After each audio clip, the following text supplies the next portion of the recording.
ओम नमो आदेश. श्री साईबाबांच्या लीला भाग 1. मित्रांनो, आज 8 ऑक्टोबर.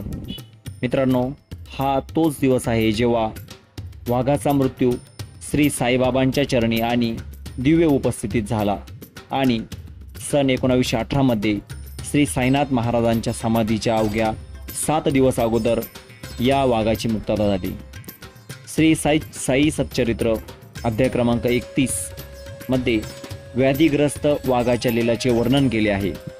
सन 1918 मध्ये बाबांच्या महासमाधीच्या 1 आठवडा आधी 4 दरवेशी आणि 1 आजारी वाघ असलेली बैलगाडी द्वारकामाईच्या दारात आली. दरवेशींनी वाघाला आत आणण्याची परवानगी मागितली.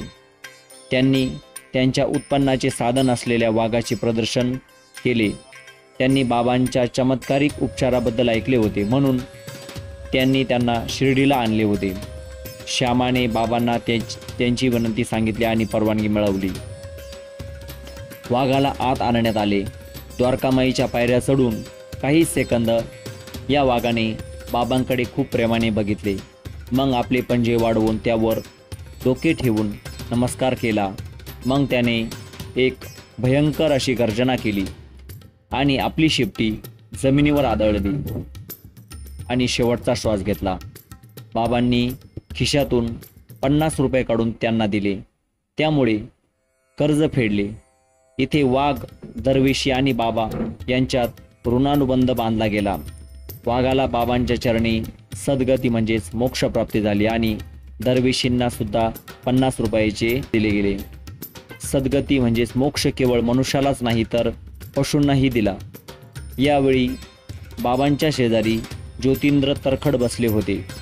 नंतर त्यांनी बाबांना विचारले की वाघ आणि त्यांच्यामध्ये काय झाले. बाबा उत्तरले, त्या वाघाला त्याच्या आजारपणाने भयंकर वेदना होत होत्या आणि त्यातून मुक्तता होण्यासाठी तो विनवणी करत होता. मला त्याची खूप सहानुभूती वाटली. आता तो वाघ जन्म मृत्यूच्या फेऱ्यातून मुक्त झाला आहे, म्हणून मी त्यांना ते महादेवाच्या मंदिरासमोर पुरण्यास सांगितले. वाघाची समाधी ही महादेव मंदिरासमोर आहे. या वाघाच्या आठवणीत द्वारकामाईमध्ये बाबाच्या दगडावर बसले होते. त्याच्या उजव्या बाजूला या वाघाच्या आठवणीमध्ये त्या वाघाचे शिल्प म्हणजे मूर्ती तिथे आहे. सन 12/11/1969 रोजी संस्थानने स्थापित केले आणि ओझर गावचे त्र्यंबकराव श्रीपतराव शिलाधर यांनी ती मूर्ती सादर केली. या कथेचा स्रोत शिर्डीतील अमृत आणि विनी चिटलोरी लिखित बाबांचे गुरुकुल या पुस्तकातला आहे. ओम साईराम. ओम नमो आदेश. अलख निरंजन.